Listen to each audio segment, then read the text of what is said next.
감사합니다. 하나님의 말씀은 로마서 7장 16절에서 25절까지의 말씀입니다. 로마서 강의 28번째 시간입니다. 로마서 7장 3주에 걸쳐서 3번에 걸쳐서 우리가 로마서 7장을 배우는데 오늘 마지막 로마서 7장 내용입니다. 16절에서 25절까지 말씀 교독합니다. 제가 먼저 16절 있습니다. 만일 내가 원하지 아니하는 그것을 행하면 내가 이로써 율법이 선한 것을 시인하노니 이제는 그것을 행하는 자가 내가 아니요 내 속에 거하는 죄니라.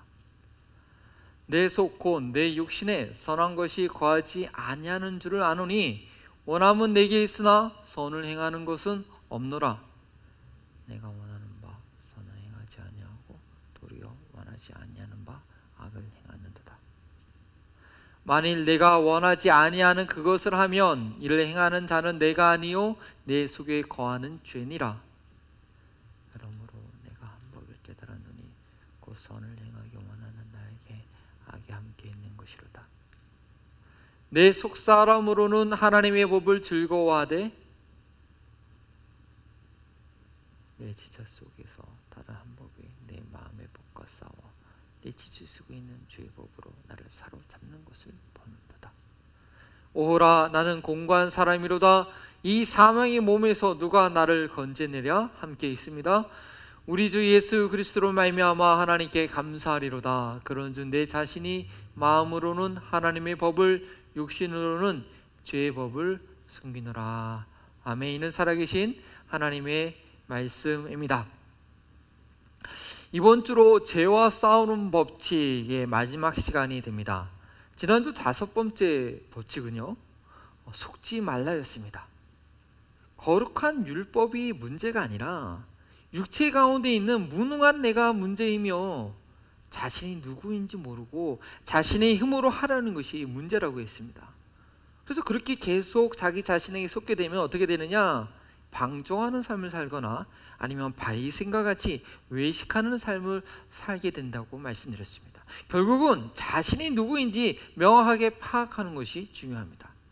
오늘은 조금 더 세부적인 문제로 한번 들어가 봅시다. 율법의 문제가 아니라 내가 문제라는 것을 알았다면 그러면 나의 어떤 것이 문제인지 그 정체를 파악해야 한다는 것입니다. 그래서 죄와 싸우기 6번째 소주제는 정체 파악입니다. 최근에 코로나 바이러스 백신 개발로 온 세계가 집중하고 있습니다. 여러분 백신의 원리를 아시나요? 들어보셨을 텐데 몸에 바이러스가 들어왔을 때 그것을 대항할 수 있는 능력, 자가 능력을 미리 키워주는 거죠. 그래서 가짜 비슷한 바이러스를 넣어서 독성이 없는 바이러스를 넣어서 면역력을 키워주면 실제 바이러스가 올 때 그것을 싸워 이길 수 있는 힘을 줍니다. 근데 이번에 코로나 바이러스 백신을 개발하는데 뭐 여러 가지 방법이 여러 가지 원리로 한다고 합니다. 그 중에서 미국의 모더나 회사에서 개발하고 있는 방법은 RNA를 복제해서 그것을 주입시키는 방법이라고 하는데 뭐 그렇게 복잡한 원리는 몰라도 어쨌든 그 바이러스를 잘 알므로 파악함으로 그거에 대한 면역력을 키워주는 겁니다. 구원받은 우리 구원받아 거룩한 삶을 유지하기 위해 죄와 싸우는 저희들도 마찬가지가 아닐까요? 내 안에 무엇이 문제인지 파악해서 죄와 싸우는 능력을 더 강화시켜야 한다는 것입니다. 구원받은 사람들에게 일어나는 독특한 반응이 있습니다. 여러분들 그게 무엇인지 압니까? 그것을 아는 것이 오늘 말씀의 중요한 주제가 됩니다. 무엇이냐? 내 안에 일어나는 죄의 작용을 느낄 수 있고 그것을 구별하게 된다는 것입니다. 전에는요, 죄 짓는 것이 그저 내가 죄를 짓고 있다라고 생각하고 있는데 이제는 그것이 내가 아니라 내 육체 가운데 거하는 죄라는 것을 분별하고 파악하게 된다는 것이죠. 이게 무슨 말인지 이해가 되십니까? 오늘 로마서 말씀을 차근차근히 보게 되면 아하, 그렇구나라고 여러분들은 알게 될 것입니다. 그리고 그 분별력이 나로 하여금 죄를 짓게 하는 그런 영향력과 제대로 싸우게 한다는 것이죠. 그 바이러스가 뭔지 몸이 바로 알기 때문에 싸울 수 있는 것처럼 우리가 정말 이겨야 될 것이 무엇인지 알게 되는 것입니다. 이번 주가 죄와 싸우는 법칙 마지막 내용입니다. 어떻게 나와 죄를 분리해서 파악할 수 있는지 그 내용을 확인하고 적용함으로써 죄와 싸워 이기는 베테랑들이 되시기를 바랍니다. 첫 번째는요, 내가 원하지 않은 일을 행하게 될 때에 내 안에 죄가 있음을 보게 됩니다. 16절, 17절 말씀을 설명드리기 원합니다. 절대 선이시며 의신 하나님을 몰랐을 때는요, 율법을 몰랐을 때는, 아니 양심이 둔해 있을 때, 말씀이 몰랐을 때, 거룩한 성령님이 내 마음에 계시지 않을 때는요, 선한 삶에 대한 관심도 없고 의지도 없었습니다. 무엇이 선인지도 모르고 그저 자기 자신이 기준이 되어서 내가 원하면 선이고 내가 싫으면 악인, 그런 자기 신의 이기적인 판단을 쫓아 생활을 했었습니다. 그러다가 예수님을 구세주로 영접한 이후에는 새로운 삶을 살게 되는데요, 그게 뭐냐? 그 시작은 율법의 선한 것, 말씀의 선한 것을 알게 되는 것입니다. 인정하게 되는 것입니다. 그래서 지금까지 내가 해온 생각이나 판단이나 행동이 옳은 줄만 알았는데 그것이 아니라 그것을 이제 버리고 하나님의 기준을 따라가게 되는 것이죠. 그런데 거기에 한 가지 아주 치명적인 문제를 발견하게 됩니다. 이제 뭔가 알 것 같아서 하려고 하는데 마음만큼 되지가 않는 것입니다. 제대로 하고 싶은 마음의 소원이 있으나 되질 않는 거예요. 그러면서 더욱 깨닫고 인정하게 되는 것이 무엇이냐? 하나님의 율법, 그 거룩한 기준을 내 능력으로 내 의지로 할 수 없겠구나라는 것을 인정하게 되는 거죠. 율법의 선함, 하나님의 지극히 선하심을 인정하게 되는 것입니다. 16절 말씀을 같이 한번 읽어볼까요? 시작. 만일 내가 원하지 아니하는 그것을 행하면 내가 이로써 율법이 선한 것을 시인하노니. 로마서 7장 16절 말씀이죠. 그러나 저것보다도, 저 고백보다도 더 중요한 통찰이 있습니다. 우리는 거기까지 나아갈 수 있어야 됩니다. 율법을 내가 도달하지 못할 절대 선인 것을 인정할 때 그 거룩한 빛으로 인해서 그 전에는 보지 못했던 내 안에 악을 보게 되는데 그 악이 내가 아니라 내 안에 죄라는 것입니다. 바로 죄와 자아를 분리해서 인식할 수 있는 능력이 생긴 것입니다. 17절 말씀이죠. 함께 읽겠습니다. 시작. 이제는 그것을 행하는 자가 내가 아니요 내 속에 거하는 죄니라. 왜냐하면요, 내 속사람, 나의 영혼이 이제는 죄 짓는 것을 즐거워하지 않고 하나님의 법을 즐거워하는 사람이 되었기 때문입니다. 근데 이거 정말 놀라운 발견입니다. 더 이상 죄에 넘어지는 자신을 미워하고 좌절하는 것이 아니라 나를 죄짓게 하고 넘어지게 하는 그 죄를 제대로 보고 싸울 수 있게 되었기 때문입니다. 여러분, 류마티스 관절염 혹시 있으신 분들 계십니까? 이게 참 치명적이고 무서운 병이죠. 젊은 여성들도 겪게 되는데 이건 어떤 현상이냐면 사람의 면역체에 이상이 생겨서 이 밖에서 있는 악한 병균이 들어왔을 때 백혈구가 그 병균을 공격해야 되는데 그것이 아니라 자기 자신의 세포를 파괴하는 경우가 있습니다. 그것이 류마티스 관절염도 그 일종이죠. 너무 고통스럽죠. 자기 자신을 공격하는 겁니다. 믿음 생활을 시작함으로 내 안에 선한 의지가 회복되었을 때요, 그것을 제대로 행하지 못한다고 좌절하거나 선한 삶을 포기하면 안 됩니다.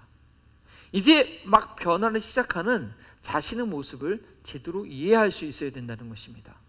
이제 발견한 내 안에 죄가 무엇인지 이해하고 있어야 됩니다. 그렇지 않으면요, 도리어 믿음을 부정하는 그런 시험에 빠지게 됩니다.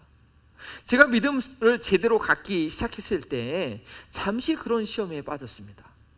선한 갈망은 일어나는데 행할 능력은 내게 없음을 매번 경험하는 것입니다. 도리어 전에 보지 못했던 내 안의 죄악을 보는 것이 너무 힘들었습니다. 그래서 늘 죄책감에 시달렸습니다. 예수님께서 나의 모든 죄를 용서해 주셨다는 복음을 배웠는데 저는 더 민감하게 발견하는 죄악으로 인해서 괴로워진 것입니다. 그리고 그때는 그것이 어떤 영적 현상인지 몰랐습니다. 전에 보지 못했던 내 안의 죄를 보는 것, 그것이 하나님의 법을 즐거워하게 된 자아와 그로 인해서 분리된 죄의 정체성인 것을 알지 못하고 그저 그것이 저인 줄 알고 너무나 괴로워했던 것입니다. 저 스스로를 공격하고 있었던 그런 비정상적인 백혈구 같은 활동이었죠. 그래서 이러려면 차라리 믿음 생활을 하지 않는 게 낫겠다라는 생각을 할 정도까지 되는 것입니다. 하나님의 은혜로 간신히 그 어려운 때를 처참하게 지나긴 했지만 이제 로마서 말씀을 통해서 보니까 그때 제가 그렇게 괴로워했던 것은 내 안의 죄와 나를 분리해서 보지 못했기 때문이라는 것을 이제야 깨닫게 됩니다. 내가 원하지 않는 것을 여전히 행하는 나를 볼 때 나에 대한 실망감이 아니라 죄에 대한 각성이 일어나야 되는 것입니다. 왜냐면요, 구원받지 못한 영혼은요, 자아와 죄가 연합되어서 자신의 죄를 보지 못합니다. 그러나 그 영혼이 예수님의 인격을 경험한 사람들은 그 예수님의 거룩함을 알기에 내 안에 붙어있는 죄를 보게 되는 것입니다. 그리고 나와 다른 인격체를 보게 되는 것입니다. 그리고 그것에 대해서 내가 아니요 라고 말할 수 있어야 된다는 것입니다. 여러분 혹시 그런 경험하지 않습니까? 갑자기 어떤 누가 막 미워지거나 막 복수하고 싶은 마음이 생기는 거예요. 그게 막 사라지지 않는 거예요. 그럼 도대체 내가 왜 이러냐? 내가 이렇게 미워하면 안 되는데, 내가 그런 마음을 가지면 안 되는데. 근데 그걸 자기라고 생각하면 너무 괴로운 거지. 아니요, 그거는 여러분이 아니라 여러분 안에 있는 죄라는 것입니다. 죄가 여러분께 그런 생각을 갖다 주는 것이죠. 그것을 분별할 수 있어야 돼요. 또 뭐 우리 사회생활 하다가 뭐 갑자기 어떤 이성이 어떤 잘생긴 탤런트가 막 계속 생각 속에 떠오르는 거예요. 앉아도 생각이 나고 밥 먹다가도 그 사람이 생각나고 그 탤런트가 생각나는, 그거 어떻게 해요? 그러면 안 되잖아요. 근데 그게 떨쳐지진 않고 그러면 그것이 나라고 생각하면 너무 괴로운 거죠. 아니요, 그거는 내가 아니라 내 안에 죄가 그렇게 하고 있다는 것 저희는 알 수 있어야 됩니다. 두 번째, 내 육신 가운데 선한 것이 없을 때 내 안에 있는 죄를 보게 됩니다. 내 안에 죄를 볼 수 있는 것은 내 육신 가운데 선한 것이 없음을 깨달을 때입니다. 18절과 20절의 내용이죠. 근데 이 내용은 16절과 17절 거의 동일합니다. 그리고 바로 앞부분에 왜 그렇게 되는지에 대한 원인에 대한 설명이 있습니다. 왜 내가 원하는 것을 하지 않고 원하지 않은 일을 도리어 하게 되는가? 18절 말씀이죠. 함께 읽습니다. 내 속 곧 내 육신에 선한 것이 거하지 아니하는 줄을 아노니 원함은 내게 있으나 선을 행하는 것은 없노라. 내 육신 가운데 선한 것이 하나도 없기 때문입니다.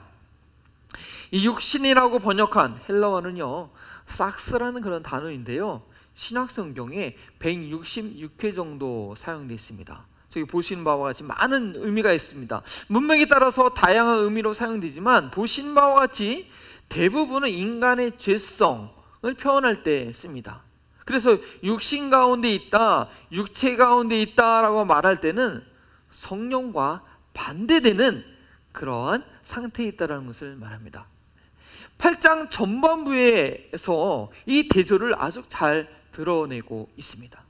오늘 본문은 8장을 이해하기 위한 그런 전제 설명이라고 할 수도 있겠습니다.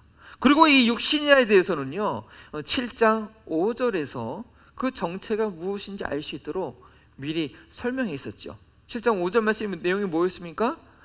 율법이 거룩한 율법으로 말미암아 도리어 죄를 짓게 된다, 내가 죄의 정욕이 일어나게 된다라는데, 어느 상태에 있을 때, 우리가 육신 가운데 있을 때는요, 율법으로 말미암아 도리어 죄로 짓게 된다고, 그 육신이 무엇인가 7장 5절에 나와 있습니다. 이 육신이라는 삭스라는 단어가 로마서 1장에서부터 간간히 나오는데요, 바로 이 7장에서부터 그 정체를 드러내면서 우리가 어떻게 성화에 이를 수 있는지 7장과 8장이 이 삭스라는 단어가 가장 많이 쓰이게 되죠. 이 육수, 삭스, 이 육신은요, 인간의 타락한 본성, 하나님을 거부하는 자입니다. 예. 그냥 이 육체적인 몸을 얘기하는 것이 아니라 자신의 의를 자랑하고 싶은 인간의 본성을 얘기하는 것이 바로 육신, 싹스라는 그런 단어를 썼습니다. 그것은 바로 죄가 자라는 그런 온상과 같은 것입니다. 저희는 그래서 이 육신 가운데는 선한 것이 하나도 없음을 철저하게 발견하고 인정해야 됩니다. 그냥 말로만 육신은 참 악하다라고 하는 것이 아니라 우리가 그것을 경험적으로 체험을 할 수 있어야 되는 거죠. 육신이라는 것은 하나님을 의지하지 않고 아주 독립하려는 그런 성향입니다. 자신이 스스로 주인이 되려고 하는 반항적 기질이죠. 자신의 힘으로 해보려고 하는 아주 당찬 시도입니다. 그런데요, 세상 문화가 주는 메시지는 바로 그것입니다. 너 스스로 서야 된다. 너는 가장 소중한 존재다. 이 세상에서 너는 너 하나밖에 없다. 너는 할 수 있다. 너 자신 스스로가 되어야 된다. 너 자신을 사랑하다. 그런 것이 세상의 메시지죠. 세상 영화가 그렇고요, 세상 노래가 그렇습니다. 여러분도 한국 최초로 미 빌보드 1위를 차지했던 대한민국의 보이그룹 누군지 아시죠? BTS, 방탄소년단. 이분들이 미 빌보드 1위 차지했던 그 앨범의 제목이 무엇인지 아십니까? Love Yourself. 너 자신을 사랑하라 였습니다. 책임감 있는 인간이 되는 것 중요합니다. 하나님께서 주신 생명, 자신의 생명을 소중히 여기는 것, 그런 삶의 태도는 정말로 소중하고 누구에게라도 필요한 것입니다. 그런데요, 그렇게 자기 자신에게만 집중한 결과는 무엇일까요? 성경의 진리로, 또한 제가 경험적으로 분명히 말씀드릴 수 있는 것은 좌절과 실망뿐이라는 것입니다. 자기 자신을 사랑하는 것은 절대 만족할 수 없는 허상일 뿐입니다. 도리어 그것은 내 안에 악마를 키우는 꼴이 되고 맙니다. 왜냐하면 나를 목적을 가지고 창조하신 하나님을, 창조주 하나님을 찾지 않기 때문입니다. 하나님의 형상대로 지음 받은 인간, 자신의 원형인 하나님을 사랑할 때 진정한 자신의 모습을 발견합니다. 하나님과의 관계가 끊어진 상태, 죄 가운데 있으면서 자기 자신을 사랑하려고 노력하는 것은 하나님으로부터 더 멀리 멀어지게 되는 것입니다. 하나님과의 관계를 이어주는 예수 그리스도를 의지하지 않고 자기 자신을 의지하여 결국에는 실패하고 낙망하게 될 때 우리는 무엇을 깨달아야 되는가? 나의 육신 가운데는 선한 것이 아무것도 없음을 발견해야 되는 것이죠. 더 이상 자기 자신을 의지하지 않는 그런 사람이 자가 되어야 하는 것입니다. 자기 자신을 의지했다가 끔찍한 더러움에 철저한 비참함에 떨어지는 것을 한번 경험해 봐야 됩니다. 그러한 경험을 한 이들의 고백, 내 속에 내 육신에 선한 것이 하나도 없음을 인정하게 되는 것입니다. 그런데 이것은요, 불신자의 고백이 아니라는 거죠. 원함은 내게 있으나 그것을 할 수 없는 자들의, 할 수 없는 것을 경험한 자들의 고백입니다. 예수님을 믿음으로 하나님의 뜻대로 살고 싶은 마음이 생긴 이들이 금방 변하지 않는, 변할 듯 또 실패하면서 겪게 되는 고백입니다. 그럼으로써 내게 육신이라는 것이 있음을 알게 되고 그 육신으로는 절대 하나님을 기쁘시게 할 수 없다는 것을 절감하는 것입니다. 그 육신은 오직 죄의 활동 무대라는 것을 보게 되는 것입니다. 이렇듯 내 안에 육신이 있다는 것을 직감할 때에 죄가 그 육신 가운데 기생하는 것을, 곰팡이가 막 피고 있는 것을 보게 되는 것입니다. 그래서 20절에 발견하는 것이죠. 함께 읽겠습니다. 만일 내가 원하지 아니하는 그것을 하면 이를 행하는 자가 누가 아니라고요? 내가 아니요. 누구라고요? 내 속에 거하는 죄니라. 원하지 아니하는 것을 행하게 되는 이유는 무엇입니까? 내가 선한 것이 하나도 없는 육신 가운데 있기 때문이고, 그때는 내가 행하는 것이 아니라 내 속에 거하는 죄가 행하는 것을 보는 것입니다. 싸워야 할 주적이 무엇인지 제대로 발견하게 된 것입니다.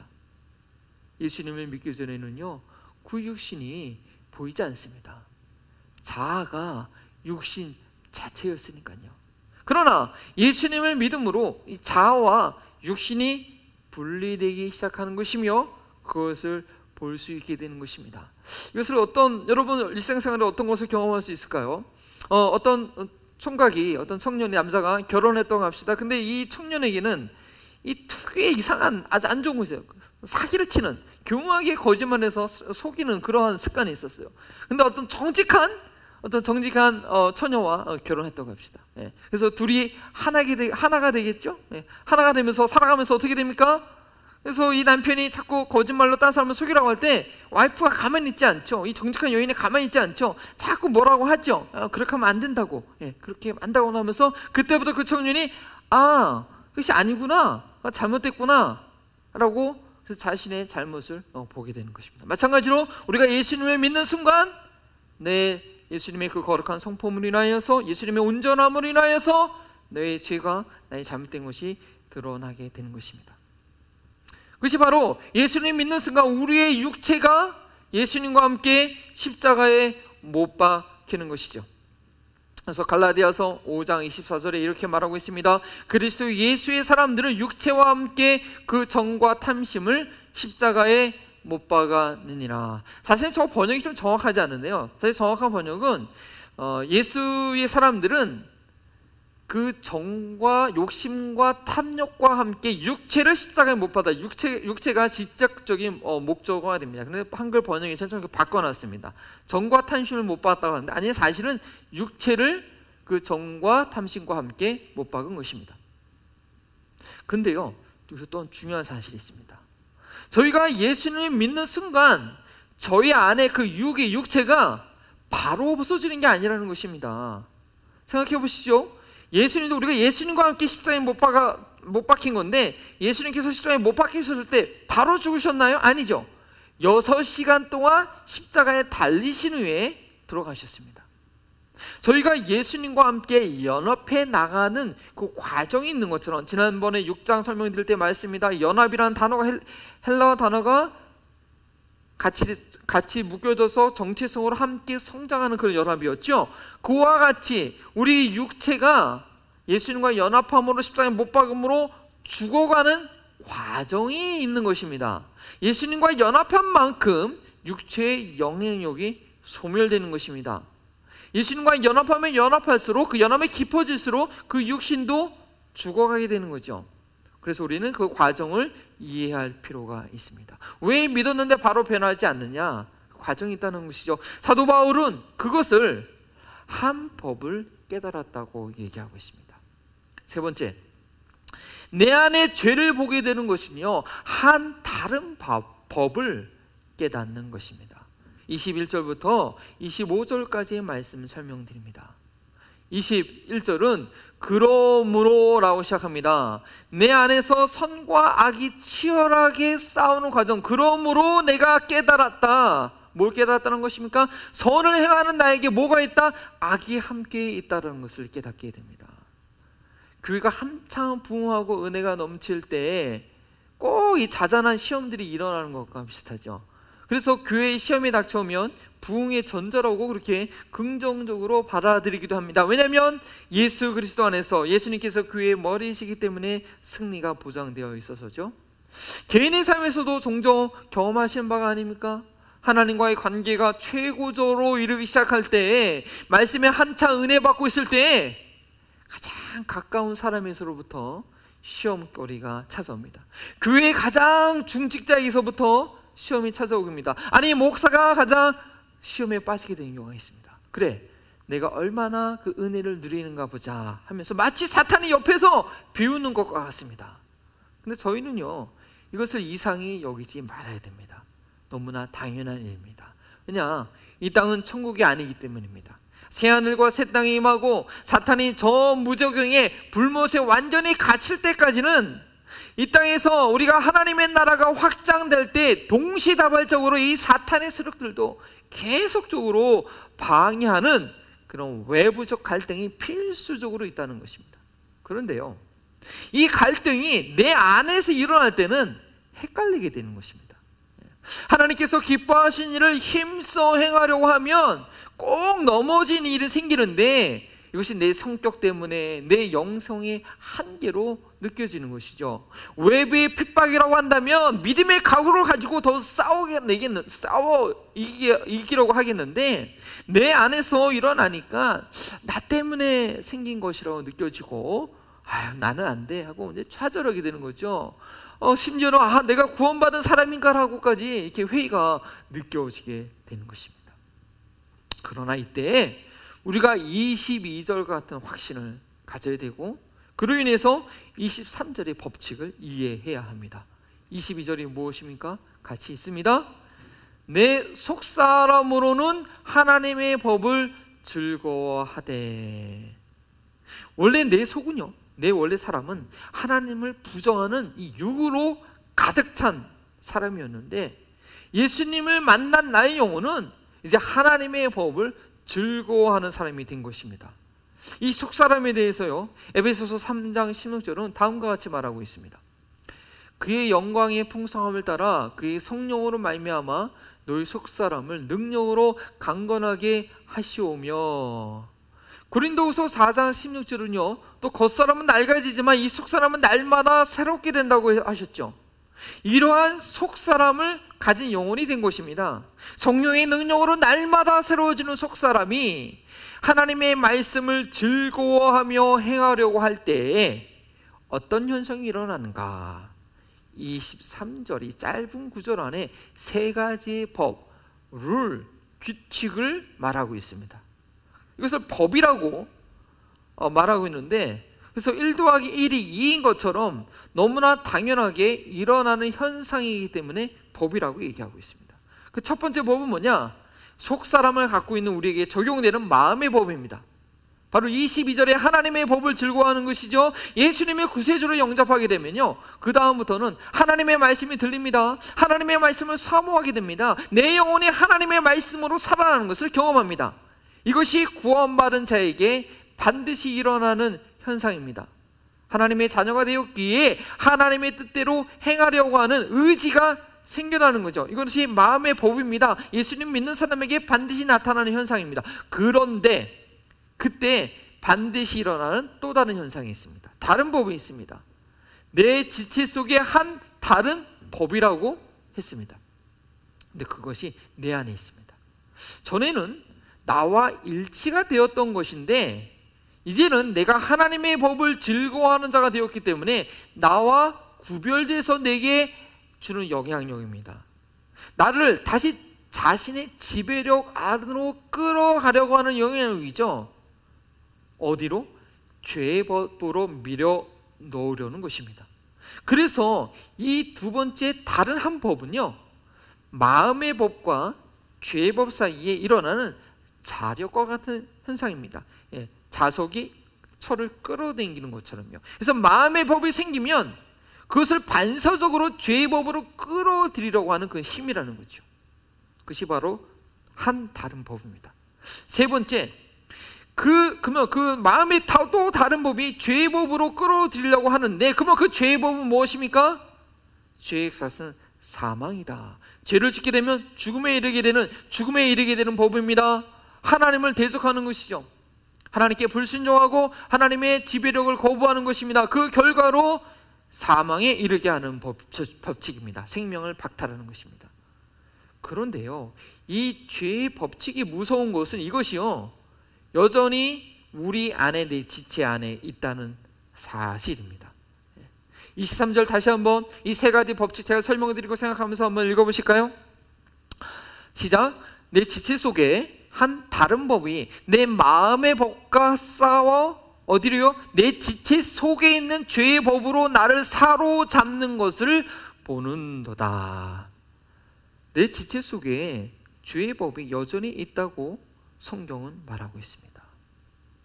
죄의 법이 여전히 우리 안에 있는 것입니다. 그렇기 때문에 육신의 몸을 가지고 있는 인간은요, 누구나 한번 이 육체의 죽음을 맞이하는 것이 아니겠습니까? 그 죄의 법이 우리의 몸을 다스리는 거죠. 죽을 몸 가운데 살아가는 동안에, 이 죽을 몸 가운데 살아가는 동안에 죄의 법이 여전히 도사리고 있기 때문에 로마서 6장에서는 너의 몸을 죄의 종으로 내어주지 말라. 그렇게 되면 어떻게 되냐? 결국 사망에 이르게 된다라고 아주 강력하게 경고하고 있는 게 아닙니까? 여전히 우리 몸에는 이 죄의 법칙이 적용되기 때문입니다. 나의 영혼이 예수님을 만나 성령님이 내 안에 거주하심으로 하나님의 법을 즐거워하는 자가 되었어도 내 몸 안에는 여전히 피할 수 없는 죄의 법이 작동하는 것입니다. 부활의 몸이 아닌 흙으로 가야 하는 죽을 몸이기 때문입니다. 바로 사망의 몸인 것입니다. 그래서 내 지체 속에 다른 한 법이 작용하는데 내 마음의 법을 짓눌러 죄의 법으로 사로잡아 가려는 것입니다. 인간 안에서 이렇게 작동하는 세 가지 법을 깨달았을 때 바울과 같은 대사도는 24절에 고백을 합니다. 무슨 고백이죠? 오라 나는 공고한 사람이로다. 이 사명의 법에서 몸에서 누가 나를 건져내랴. 여러분들 한번 이런 탄식을 해본 적이 있으신가요? 있으셨기를 바랍니다. 아직 없다면 어쩌면 그것은 제대로 성화의 문에 들어서지 못한 것입니다. 하나님의 거룩하심을 제대로 경험하지 못한 것이죠. 예수님의 거룩한 인격을 아직 만나지 못한 것입니다. 거룩함을 알 때 내 안에 역사하고 있는 더러운 죄악의 똥물을 볼 수 있고 그걸로 인해서 구역질을 할 수 있게 되는 것입니다. 여러분 화장실에서 일 보시고 그 분비물을 보고 아유 아름답다, 아유 좋다라고 좋아할 사람이 있으니까 얼굴 돌리죠. 구역질은 나죠. 더러운 것을 아니까. 위생관념이 없는 분들은요, 며칠 샤워하지 않아도, 몇 주를 샤워하지 않아도 괜찮습니다. 그래서 이 선교 현장에 같이 목욕을 할 수 없는 현장에서도 잘 견디죠. 그런데 평상시에 자기 몸을 늘 청결하게 관리했던 분들은 어떻게 돼요? 며칠 사용 못하면 오라 나는 공고한 사람이라다. 이 더러운 몸을 누가 샤워할 수 있도록 도와줄 건가 하고 탄식이 절로 나게 되는 것입니다. 이번 주 죄와 싸우는 법칙 6번째, 정체를 파악하라. 오라 나는 공고한 사람이라 하면서 자신이 사망의 몸인 것을 깨닫는 것입니다.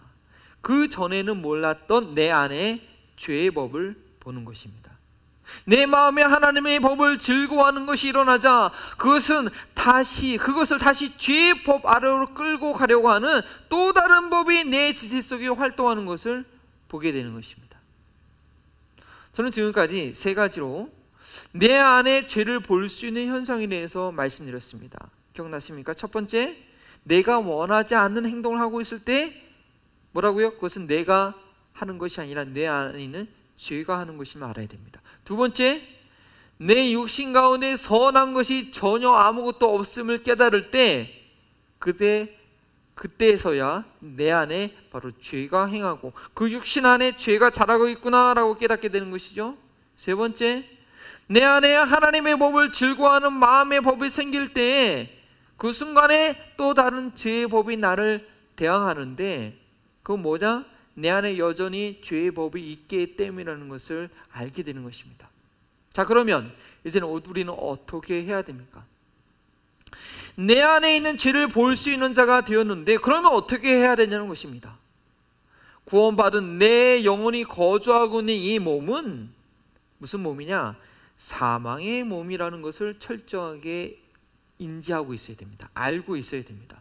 그래서 이 몸에는 소망을 두지 말아야 됩니다.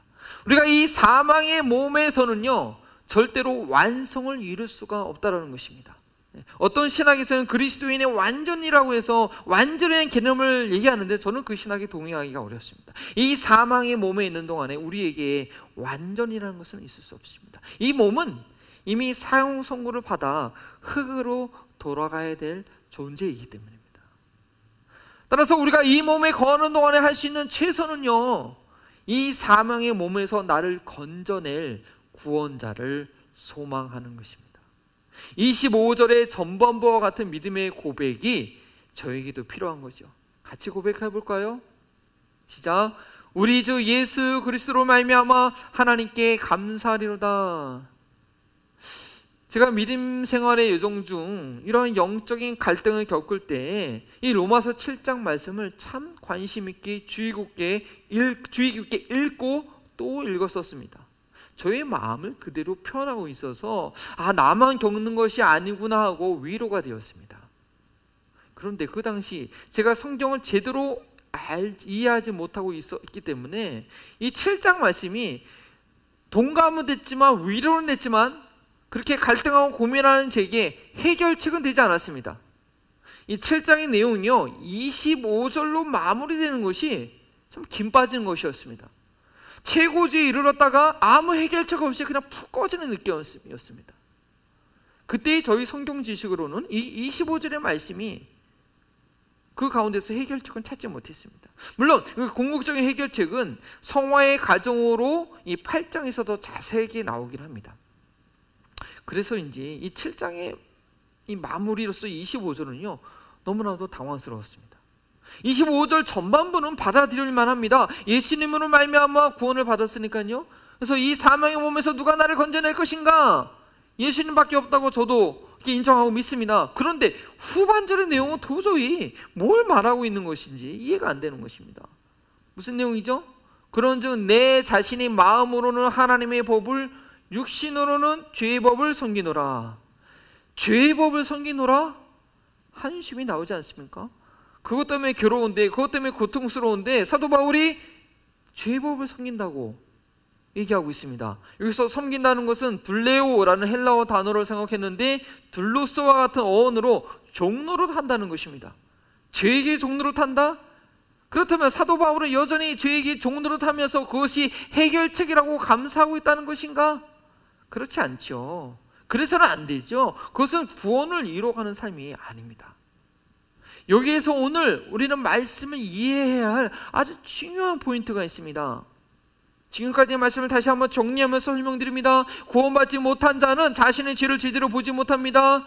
객관적으로 바라보지 못합니다. 왜냐? 그 죄와 그 자아가 일치가 되었기 때문에 내 안에 죄가 있는지 모르지요. 그래서 구원자를 필요로 하지 않습니다. 그러나 구원받은 자는 자신의 죄악을 서서히 보기 시작합니다.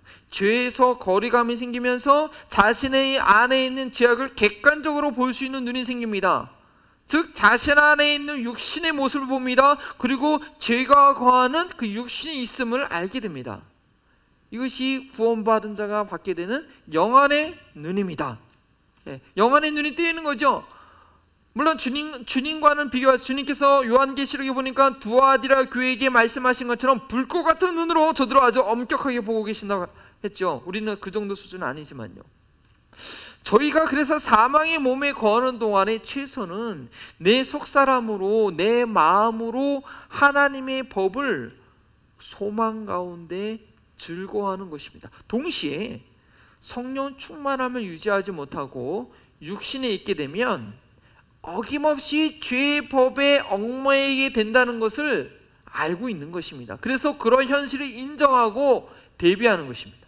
따라서 육신으로는 죄의 법을 섬기노라라는 것은요 무조건 죄의 법을 섬기게 되는 것이 아니라 죄 짓는 것이 너무나 당연한 것이 아니라 육신에 있을 때에 죄의 법을 섬기게 된다는 것입니다. 그렇기 때문에 육신에 있지 말아야 된다는 것을 깨닫는다는 것입니다. 육신에 있을 때에 죄의 법을 섬기는 것이죠. 그리고 그 육신에 거하지 않게 되는 건 오직 예수 그리스도로 말미암아 가능합니다. 예수님께서 육신의 몸을 갖고 이 땅에 오시고 십자가에 못 박아 돌아가셨으므로 그 예수님과 함께 우리가 십자가에 못 박힘으로 가능한 것입니다. 그래서 우리는 예수 그리스도로 말미암아 하나님께 감사하게 되는 것입니다. 그 자세한 내용은 8장에서 설명이 됩니다. 그러나 오늘 본문까지 저희가 반드시 기억해야 되는 것은 죄가 무엇으로 말미암아 육신으로 말미암아 내 안에 여전히 역사하는데 그것이 하나님의 법을 즐거워하는 내가 아니라 그 안에 죄라는 것을 볼 수 있어야 된다는 것이죠. 바로 공격 대상 타겟을 정확하게 파악함으로 죄와 싸워 이길 방법을 얻게 되었다는 것입니다. 오늘 말씀을 어떻게 적용해야 됐습니까?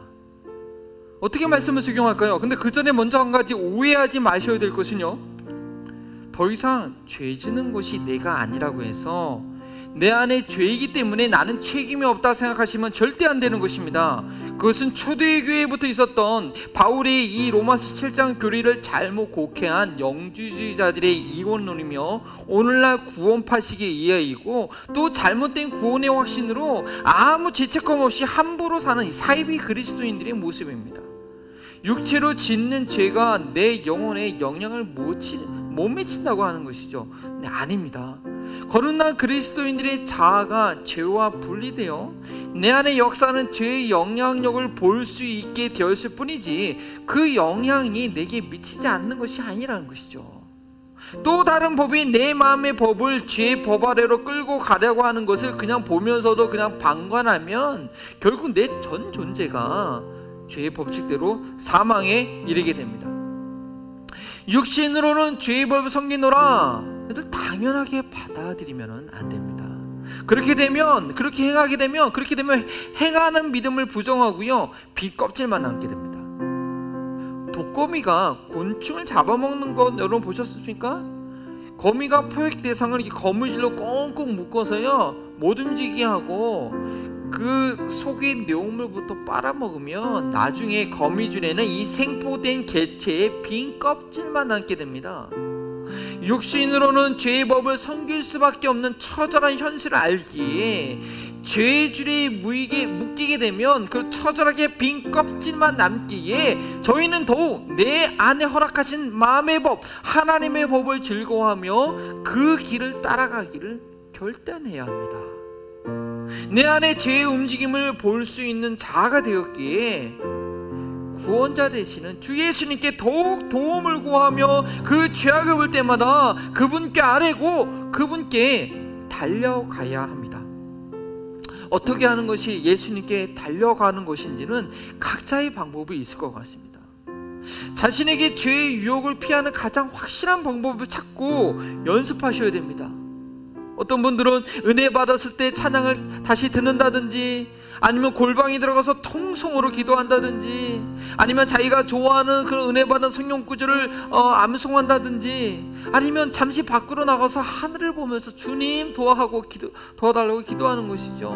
아니면 더 실제적으로 내 마음을 잘 이해하는 어떤 영적으로 성숙한 분에게 전화를 하는 것이 될 수도 있습니다. 죄악을 발견하는 것은 나를 좌절하게 하기 위함이 아닙니다. 그것에 함몰되게 하기 위함이 아닙니다. 성령 안에서 회복된 자를 가지고 주님을 바라보게 하기 위함입니다. 기억하십시오. 죄와 싸우는 법칙 6번째, 정체를 정확하게 파악하는 것입니다. 하나님의 법을 기뻐하는 저희들에게 있어서 죄를 짓는 것은 내가 아니라 내 안에 있는 죄입니다. 그 죄에 내가 말려 들어가면 안 됩니다. 그 죄 때문에 내 자아가 좌절하거나 포기하면 안 됩니다. 죄 짓는 것에 나를 맡겨버리면 안 된다는 것이죠. 그 죄의 움직임이 보일 때마다 내가 방심해서 잠깐 육신 가운데 있다라는 것을 깨닫고 빨리 주님께로 피해야 됩니다. 육신 가운데 있으면 우리는 패배할 수밖에 없습니다. 주님의 이름을 부르면서 성령님의 도움을 구해야 됩니다. 이 사망의 몸에서 누가 나를 건져주랴? 우리 주 예수 그리스도로 말미암아 하나님께 감사하리로다. 이 마음의 소망 무인가 우리 찬양하면서 이러한 결단을 하나님께 올려드립니다.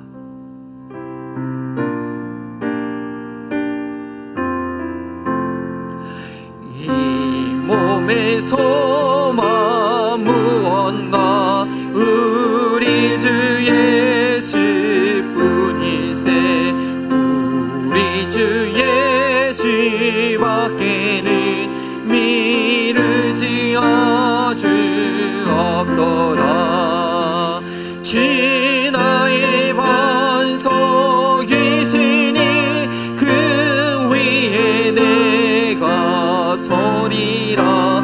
그 위에 내가 서리라. 무섭게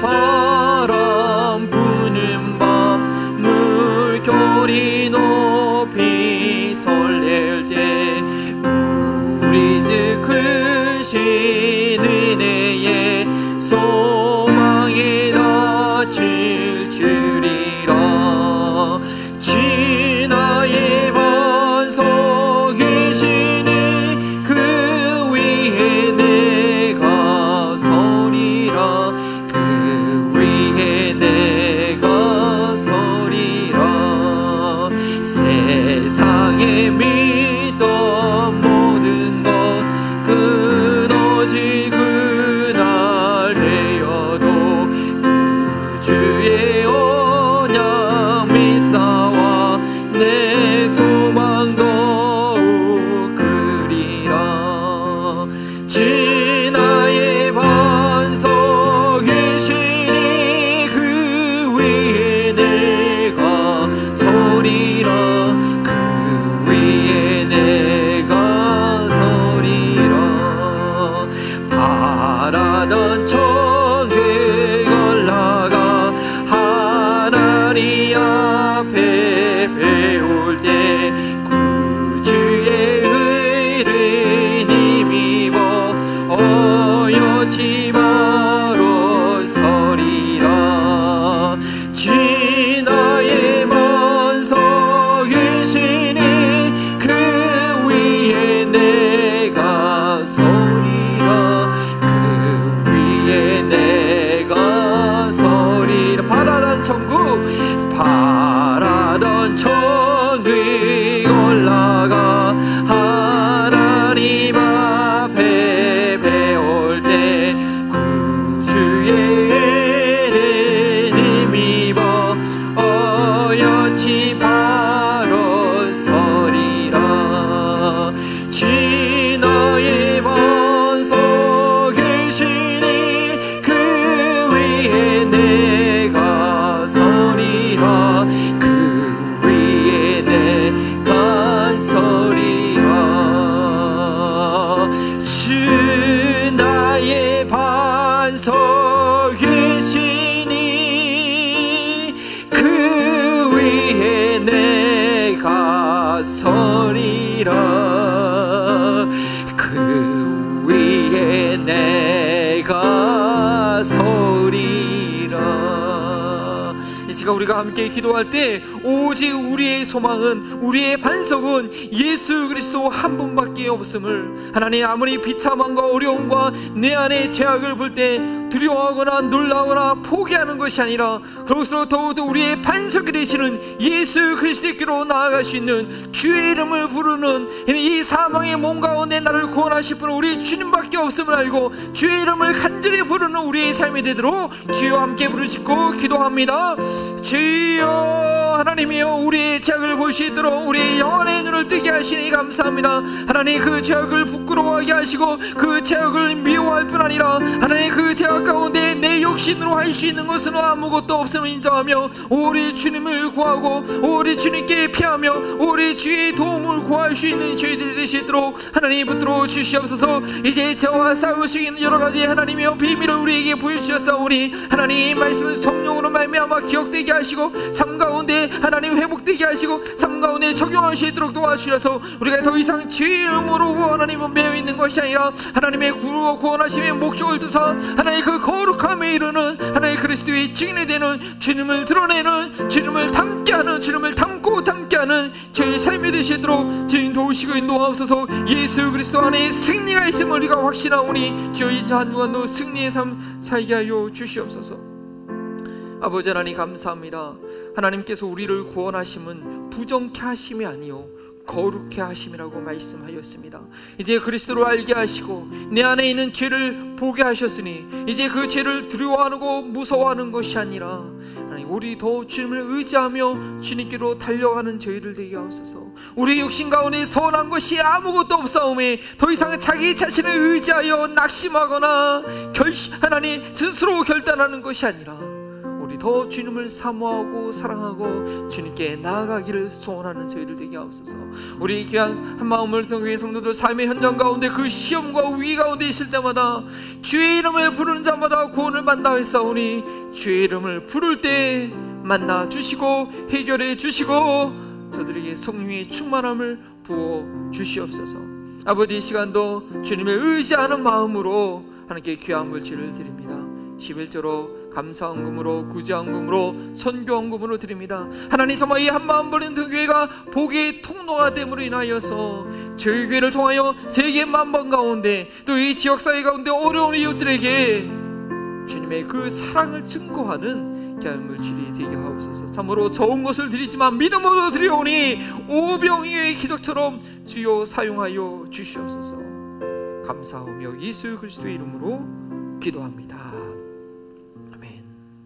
이제는 죄와 사망을 이기신 예수 그리스도의 은혜와 예수 안에서 새 생명을 주신 하나님의 사랑하심과 그 생명을 따라 살게 하시는 성령님의 교통하심이 내 안에 죄를 볼 때마다 좌절하는 것이 아니라 주님의 도우심을 간절히 구하기를 결단하는 우리 한마음버린통교회 모든 사랑하는 성도님들과 이 지역사회와 코로나 바이러스 가운데 주의 이름을 부르는 자들마다 지금부터 영원토록 함께 하시기를 축원하옵나이다.